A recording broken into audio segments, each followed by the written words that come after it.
মাসি ঢেঁড়সটি কত করে? ঢেঁড়সটি তো 500 টাকা কেজি। শুকিয়ে কাঠ হয়ে রয়েছে, কি অবস্থা? আরে রৌদ্র না, কি রৌদ্র দেখছেন নি? আরে নেন ভালোই। আমরা দিকে 30 টাকা কেজি, আমরা কোন 500 টাকা। আরে ভালো, এটা নিজের বাড়িতে করছি। বেগুন কত করে? বেগুন কত করে এখন? বেগুন 300 টাকা কেজি। আপনি কি তেমন হচ্ছেন? আপনি সুন্দর দেখে এলাকা দেখতেছে, দাম কইলে আমরা কিনালাম নাকি? আরে নিজের বাড়িতে করছি, শুরু থেকে বড় করছি। গাড়ির গাছটি কত কষ্ট করে জানেন নি? একটা পুরো সার আর দিছি না। বাকি দি সব অনলাইনে।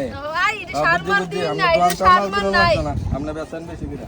আরে লইয়া যান, ফ্রি দিয়ে দিব না। সুন্দর দেখে বেগুনের দাম দিই। কিনতে আইছে। দেখা বেগুন নেবো, কত করে? এই তো 1000 টাকা কেজি। এটা জের মতন আর আমনে বইছেন ওই ইউর মতন। ভালোই। আচ্ছা যাই হোক আরে সবাই দেখ কাটা লাগবো আমার এই, এটা। যাই হোক সবাই এই হাট মেলা চায়া করবা। এবার এই হাট মেলা চাইলে 150 টাকা কেজি বেগুন আছে, 300 টাকা কেজি লঙ্কা আছে। আচ্ছা, লঙ্কা কত করে গো?